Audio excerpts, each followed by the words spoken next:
আমার প্রশ্ন, বিএনপিকে মানুষ আসলে কেন ভোট দিবে? বিএনপি কি করেছে এমন যে বিএনপিকে মানুষের ভোট দিতে হবে?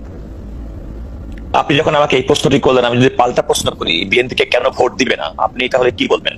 এই প্রশ্নটি করেছিলাম যে বিএনপিকে কেন ভোট দিবে, আপনি আমাকে উল্টে প্রশ্ন করেছিলেন যে বিএনপি কেন ভোট দিবে না। আমি আসলে একটু লিবার্টি নিতে চাই কাজল ভাই আপনার কাছ থেকে, যে আমি একটু বলতে চাই যে বিএনপিকে আসলে কেন ভোট দেওয়া উচিত হবে না।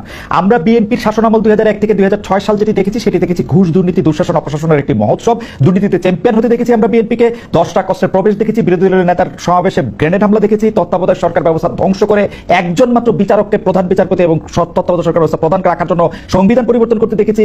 10 বছর, আমি যদি এর পরে আসি 15 বছরের ফেসিবাদী ব্যবস্থা, বিএনপি নিজেরা কনফিউজ ছিল, জনগণকে কনফিউজ করেছে। আমি 2018 সালের ইলেকশনটাই সময় নাই, শুধু চট করে একটু বলি, 2018 সালের নির্বাচনটার মধ্যে এই নির্বাচন আনুষ্ঠানিকভাবে বর্জিত করা হয়ই নাই। সেই নির্বাচনে কারচুপি সম্পূর্ণভাবে নিশ্চিত হওয়ার পর বিএনপি তার সংসদ সদস্য 6 জন বা 5 জনকে শপথ নিতে পাঠিয়েছে এবং মহিলা সদস্য আসলে কোটাটাও নিয়েছে। তারেক সাহেবের কথা যদি বলি, আমরা দেখেছি তারেক সাহেব এই সময়ের মধ্যে সবচেয়ে ভালো ভালো কথাগুলি বলতেছেন, সে কথা সত্য, কিন্তু তার কথা যে কেউ শুনতেছেন না, সেটি হচ্ছে যে তারেক সাহেবের দলের লোকেরাই তার কথা শুনতেছেন না। সেই জন্য চাঁদাবাজির থেকে শুরু করে বিভিন্ন সন্ত্রাস, থানাঘেরাও এগুলি কিন্তু চলতেছে এবং তারেক সাহেবকে বারবার বলতে হচ্ছে এই নির্বাচন খুব কঠিন হবে এবং এই তৃণমূল কিন্তু আসলে বিএনপির কেন্দ্রীভূত না।